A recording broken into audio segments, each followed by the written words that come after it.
کیونکہ ایک تو افغانستان میں اس وقت جو ہے نا معاشی بحران بہت زیادہ ہے، بے روزگاری بہت زیادہ ہے۔ 2019 میں یو این کے ایک رپورٹ کے مطابق صرف ہلمند میں جو تھے اور اس میں 1,20,000 لوگوں کو جو روزگار تھی وہ افیون کے پیداوار اور افیون سے جو مطلب اسمگلنگ تھی اسی میں تھی۔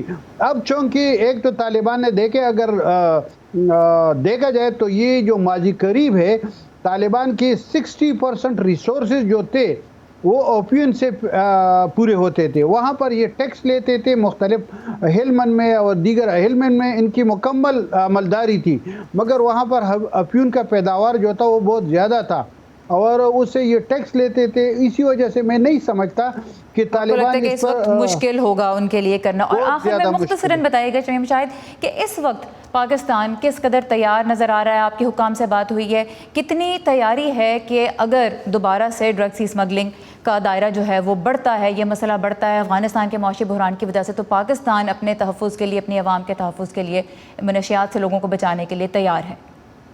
اس وقت سیکورٹی فورسز کی جو حالت ہے وہ یہ ہے کہ افغانستان سے ملحقہ جو ضلع خیبر ہے اس میں کل رات بھی ایک کارروائی کی گئی ہے جس میں افغانستان سے 12 کلو گرام ہیروئن اور 2 کلو گرام اوپین جو تھی اس کی اسمگلنگ ناکام بنا دی گئی ہے۔ اسی طرح آج میرے اینٹی نارکوٹکس فورس کے ایک اسسٹنٹ ڈائریکٹر سے بات ہو گئی، انہوں نے کہا کہ ماضی کی نسبت اس وقت پاک افغان سرحد جو ہے وہ مکمل طور پر محفوظ ہے اور پاک افغان سرحد میں مختلف پوائنٹس پر انہوں نے چوکیاں قائم کی ہے جہاں سے جو افغانستان سے لوگ آتے ہیں یا جہاں سے لوگ گزرتے ہیں ان کی سخت تلاشی دی جاتی ہے، ان پر کڑی نظر رکھتی تھی۔ اور اسی طرح جو پاک افغان سرحد سے خیبر پختونخوا کی مختلف شہروں، پاکستان کے مختلف شہروں کو جو سڑکیں ہیں، شاہراہیں ہیں، وہاں پر وقتاً فوقتاً یہ ناکہ بندیاں کرتے ہیں اور چھاپے بھی وہاں پہ مارے جاتے ہیں اور چوکیاں وہاں پہ بنائی گئی ہیں۔ شمیم شاہد پشاور سے ہمارے ساتھ تھے، بہت شکریہ ان معلومات کے لیے۔ مہربانی۔ اور یہاں کو بتاتے چلیں کہ امریکی تحقیقی ادارے بروکنگز کی رپورٹ کے مطابق جب سن 2000 میں طالبان نے پوست کی کاشت پر پابندی لگائی تھی تو عالمی منڈی میں افیون کی قیمت میں کئی گنا اضافہ ہو گیا تھا، یعنی یہ کاروبار مزید منافع بخش بن گیا۔ تو اسی لیے اسے ختم کرنا خاصا پیچیدہ ہے، اور خصوصاً اب جبکہ سنتھیٹک ڈرگز کا کاروبار بھی اس سے مقابلہ کر رہا ہے، اور اسی پہ کل شام رپورٹ آپ اس خصوصی سیریز کے دوسرے حصے میں دیکھیں گے۔ پاکستان سمیت دنیا بھر کی اہم خبریں اور ان پر ماہرین کے تجزیے آپ کو ہماری ویب سائٹ urduvoa.com پر ملیں گے، جہاں آپ کے لیے معلوماتی مضامین اور دلچسپ ویڈیوز بھی ہم پیش کرتے ہیں، اور سبھی کچھ ہمارے سوشل میڈیا پیجز پہ بھی آپ کو ملے گا۔ لاگ آن کیجیے facebook.com/voa اردو کے پیج پہ، ٹویٹر پہ ہمارا ہینڈل ہے @urduvoa۔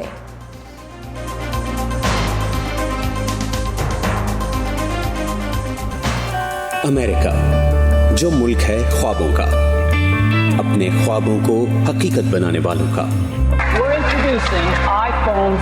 اپنی ایجاد سے دنیا بدلنے والوں کا، تحقیق، تجربات اور ٹیکنالوجی سے ہم سب کو نئی راہ دکھانے والوں کا، کچھ کر گزرنے کا جذبہ لیے اپنا کل روشن بنانے والوں کا۔ ایسے ہی ڈریمرز اور اچیورز کی کہانیاں دیکھیے ویو 360 میں آج نیوز پر۔ باہمت خواتین کی کہانیوں پر مبنی ہمارے نئے سلسلے شیروں میں کل آپ کی ملاقات ہوگی کراچی کی ایک ماہی گیر بستی کی حبیبہ سے، جو اپنے مرحوم شوہر کا خواب پورا کر رہی ہیں وسائل سے محروم بچوں کو علم کی روشنی دکھا کر۔ یہ میرے خود کے گھر ہے، میرے شوہر چاہتے تھے یہاں کے بچے پڑھیں، تو میں نے کہا میں شوہر کی جگہ پہ میں بچوں کو پڑھاؤں۔ اب میں نے بہن اور دونوں مل کے ہم لوگوں نے سوچا جگہ بھی ہے وہیں ہم پڑھاتے ہیں۔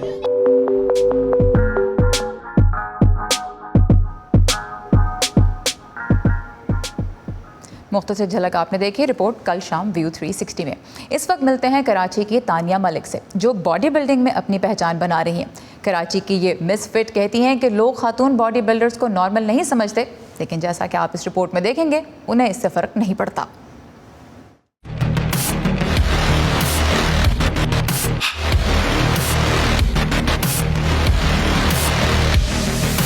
میں پورے دن میں 24 انڈے کھاتی ہوں ماشاءاللہ، اور اس کے ساتھ میرا بیف ہوتا ہے اور اس کے ساتھ چکن بھی ہوتا ہے، اور دن میں مجھے دلیا لینا پڑتا ہے، ڈرائی فروٹ ہیں، دودھ ہے، اس طرح کی مختلف چیزیں ہم یوز کرتے ہیں۔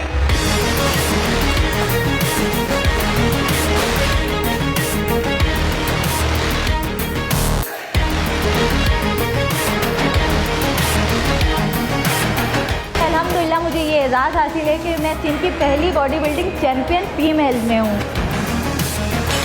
میں نے پہلے اسی لیے ہی جم جوائن کیا تھا کہ میں اوور ویٹ ہو گئی تھی, تو ویٹ کم کرنے کے لیے جم جوائن کیا, اور اس کے ساتھ ساتھ پھر جب یہ شوق زیادہ بڑھتا گیا تو میں نے گھر میں بات کی کہ میں نے باڈی بلڈنگ کرنی ہے. ویٹ ٹریننگ ایک ایسی ایکسرسائز ہے جو آپ کو کرنے سے نہ صرف ایک خوبصورت شیپ دیتا ہے بلکہ آپ کو مینٹلی بھی جو ہے وہ تندرست رکھتا ہے, ٹھیک ہے. لیکن یہ کہ خواتین ویٹ لفٹنگ سے بھاگتی ہیں, ان کا دماغ یہ ہے کہ اگر ہم ویٹ لفٹنگ کریں گے تو ہمارے مردانہ مسلز ہو جائیں گے یا ہمارا لک مردانہ ہو جائے گا, تو ایسا بالکل بھی نہیں ہوتا, کیونکہ خواتین میں وہ ہارمونز ہی نہیں ہیں جو اس کو مردانہ لک دے. تو ویٹ ٹریننگ خطرناک نہیں ہے خواتین کے لیے.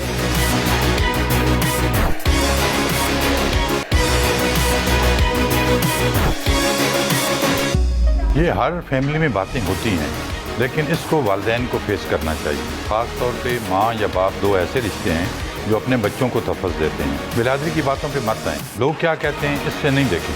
آپ یہ دیکھیں آپ کے بچے ٹھیک کر رہے ہیں, کوئی ایسا فیل تو نہیں ہے جس سے آپ کی نظریں نیچی ہوئی, تو آپ ان کو بالکل ان کی سرپرستی کریں, ان کو اعتماد دیں.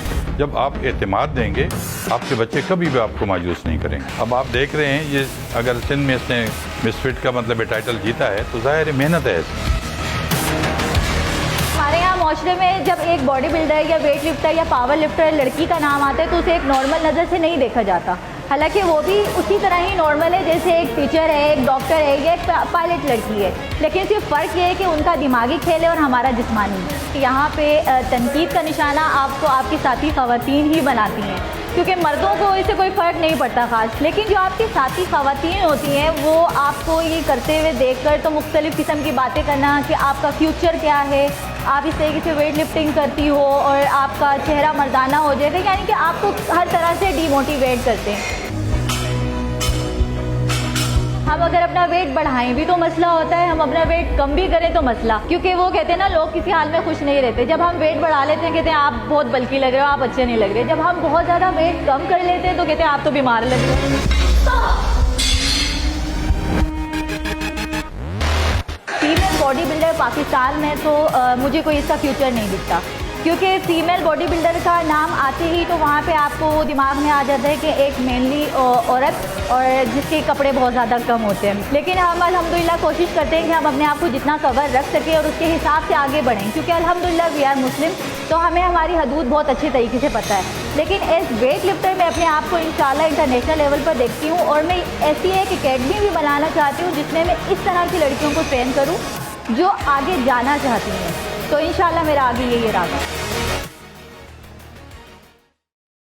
تازہ ترین خبریں, اہم واقعات, آڈیو ویڈیو رپورٹس اور تجزیے دیکھیں, سنیں اور پڑھیں.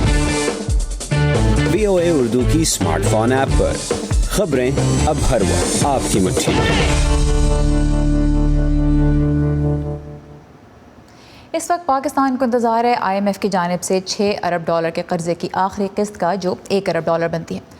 لیکن کیا اس سے عام آدمی کی مشکلات حل ہو جائیں گی؟ اور جب معیشت میں ترقی کی شرح پر حکومت کے اہداف اور بین الاقوامی اداروں کے اندازے ہی ایک دوسرے سے بہت مختلف ہیں, تو پھر کیا نتیجہ نکالا جائے؟ یہی جاننے کی کوشش کی اسد اللہ خالد نے ماہر معیشت اور کراچی میں واقع انسٹیٹیوٹ آف بزنس ایڈمنسٹریشن کے ایگزیکٹو ڈائریکٹر ڈاکٹر S اکبر زیدی سے. ورلڈ بینک جو آتا ہے وہ منسٹری آف فائنانس کا دیکھتا ہے یہ ڈیٹا, اسٹیٹ بینک کے پاس الگ ہوتا ہے. IMF جو ہے وہ اکثر اسٹیٹ بینک کا ڈیٹا دیکھتا ہے. لیکن اگر آپ جس طرف اشارہ دے رہے ہیں, مثلا ایک بہت اہم اسٹیٹسٹک ہے کہ پاکستان کی GDP گروتھ کیا ہوگی اس سال کی. ابھی پچھلے ہفتے ورلڈ بینک کی جو رپورٹ آئی ہے اس نے کہا ہے کہ 3.4%, 3.4% صرف, اور اسٹیٹ بینک کی ہے کہ 4.2%. گورنمنٹ آف پاکستان کی جو ایک اور سورس ہے, آپ جو بات کر رہے ہیں نا, 4.8% ان کا ٹارگیٹ تھا. اب یہ نہیں کہ شاید ریوائز پھر بھی 4.5 کے پاس تو بات کر رہے ہیں, یہ 4.8. IMF نے جو ابھی کہا ہے لیٹسٹ جو آئی ہے اس کے بعد ورلڈ بینک کے بعد ان کا کہ 4 سے زیادہ نہیں ہوگی. بہت فرق ہوتا ہے. لیکن اس سب کے باوجود ایک عام آدمی کو اس سے کیا فرق پڑتا ہے کہ کیا ڈیٹا, کیا نمبرز, یہ ہم ویسے بھی بات کرتے رہتے ہیں. مہنگائی کی شرح وہ اس کے بھی شاید ہم نمبر چھوڑ دیں, لیکن عام آدمی کی زندگی تو کافی مشکل ہو گئی. بہت بہت مشکل ہو گیا. آپ بہت اچھی بات بالکل صحیح کہہ رہے ہیں کہ عام طور پہ جو ہمارے وزیر خزانہ ہیں, دوسرے لوگ کہتے ہیں کہ اتنی بڑھ گئی, یہ ہو گیا, اور ہمارا فسکل ڈیفیسٹ کم ہو رہا ہے. عام آدمی کہتا ہے مہنگائی اتنی بڑھ رہی ہے, اور ہماری جو انفلیشن ریٹ ہے 8.9% اس وقت آ رہی ہے. لیکن جو اصل چیز ہے فوڈ انفلیشن, جو بنیادی طور پہ لوگوں کو ہٹ کر رہی ہے کہ خورد و نوش کی جو چیزیں ہوتی ہیں وہ بہت مہنگی ہو گئی ہیں, اور اس کی 2-3 وجوہات ہیں. ایک تو ڈالر کا ریٹ اتنا بڑھ گیا ہے تو اس سے آپ کی انفلیشن امپورٹ بھی ہو رہی ہے. پیٹرول کی قیمتیں بڑھ رہی ہیں کیونکہ ایک تو یہ IMF کے ساتھ جو سودا ہوا ہے یہ بڑا مہنگا پڑتا ہے. یہ ہمیشہ سے ایسا ہی ہے. IMF ایسی شرائط لگاتا ہے جس سے آپ کو ڈیویلیو کرنا پڑتا ہے, روپے کی قدر کم ہو جاتی ہے. انفلیشن پہلے ہی آپ کے اوپر ہے, ایکسچینج ریٹ آپ دے چکے ہیں, تو ٹیرف پہ ہی کمپرومائز ہوگا, تو ٹیرف بڑھائیں گے؟ اور بالکل بڑھائیں گے. یہ تو آپ دیکھیں کراچی میں, پاکستان میں جب بھی آپ اخبار کھولیں ہر چوتھے 5ویں دن آپ کو پتہ چلتا ہے کہ نرخ بڑھتے جا رہے ہیں. تو یہ بہت لوگوں پہ اثر پڑتا ہے. اور دوسرا ساتھ ساتھ گیس کی قلت ہے, یہ ایک جو ہے بہت بحران آیا ہوا ہے. تو یہ LNG کی بھی جو ایکسپورٹ ہوئی ہے یہ بہت دیر سے ہوئی ہے, اور یہ سستے دام ہو سکتی تھی, زیادہ بہتر ہوتا. اب کیا یہ سوچتے نہیں ہیں؟ دیکھیں ایک مسئلہ بھی ہے, 3 سال اس حکومت کو ہیں اور 4 وزیر خزانہ ہیں, اور ہر ایک کے لیے بہت مشکل ہے یہ وقت گزارنا. تو میرا خیال ہے کہ یہ پورا ایک ماحول بنا ہوا ہے اقتصادی, جس میں کچھ فیصلے غلط ہوئے ہیں, کچھ فیصلے دیر سے ہوئے ہیں جیسے آپ نے بتایا, اور کچھ ایسے گروپس ہیں جو قابض ہیں پالیسی پہ, تو وہ اپنا اثر دکھاتے ہیں. افغانستان ریسنٹ ڈیولپمنٹ, اور افغانستان کا بھی امپیکٹ پاکستان کی معیشت پہ بھی آ رہا ہے. اس کو پوری طرح ایبزارب کر پائے گی ہماری معیشت اور پالیسی میکرز خاص طور پہ؟ ان کو سمجھ آ رہا ہے کہ کیا کرنا ہے اور کیا ہونے جا رہا ہے؟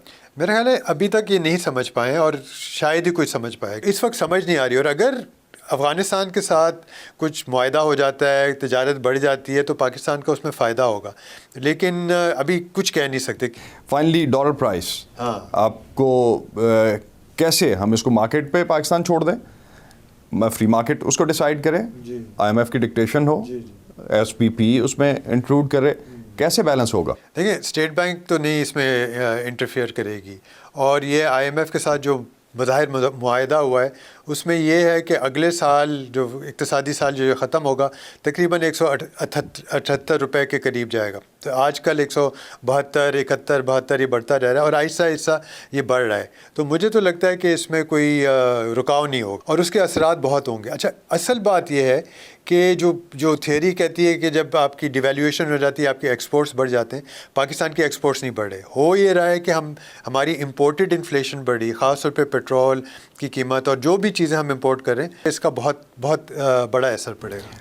ایکسپورٹس ہماری بڑھ کیوں نہیں رہی؟ میرا خیال ہے یہ بہت اسٹرکچرل پرابلم ہے. یہ روپے ڈالر کے ریٹ بدلنے سے نہیں حل ہونے والا. ہم دیکھ چکے ہیں $25 بلین, 25 ارب ڈالر, کتنے میرے خیال ہے 7-8 سال سے چلتا آ رہا ہے. اوپر نیچے تھوڑا بہت ہوا ہے لیکن اس سے زیادہ نہیں. اور یہ اس سے یہی ظاہر ہوتا ہے کہ کچھ مثلا خاص طور پہ ٹیکسٹائل کی جو ایکسپورٹس ہوتی ہیں وہ اس میں ویلیو ایڈیشن نہیں ہو رہی, بہت بڑا مسئلہ ہے. دوسرا یہ ڈائیورسفیکیشن نہیں ہو رہی, ڈائیورسفیکیشن مختلف ملکوں کی طرف اور ملکوں کی طرف نہیں ہو رہی. دوسرا یہ کہ جو پروڈکٹس ہیں جو ہم ایکسپورٹ کر سکتے ہیں اس میں صرف جو تبدیلی آئی ہے پچھلے سال وہ IT کے فیلڈ میں آئی ہے جہاں پہ کچھ بہتری آئی ہے. لیکن وی آر اسٹک, بالکل ہم پھنسے ہوئے ہیں. بالکل 20 سال سے 30 سال سے جو ماڈل آ رہا ہے ہمارے ایکسپورٹس پہ, اور آپ دیکھیں دنیا اس کو ایوالو کر رہی ہے, آگے جا رہی ہے. دوسرے ممالک جو ہیں وہ نئی ٹیکنالوجیز کی طرف جا رہے ہیں, ہم وہیں کے وہیں پھنسے ہوئے ہیں. یہ تھے ماہر معیشت ڈاکٹر ایس اکبر زیدی. آج کا ویو 360 یہیں ختم ہوتا ہے. آج شو میں صدرہ ڈار نے ہماری ملاقات کروائی مس فٹ تانیہ ملک سے. آپ فٹ رہنے کے لیے کیا کرتے ہیں ہمیں ضرور بتائیے. آئیے facebook.com/VA اردو کے پیج پہ جہاں آپ پروگرام کے بارے میں ہمیں فیڈ بیک بھی دے سکتے ہیں. اس کے علاوہ ٹویٹر اور انسٹاگرام پہ ہمیں فالو کرتے رہیے. ہمارا ہینڈل ہے @UrduVOA. سارا زمان کو بھی اجازت دیجیے. خدا حافظ.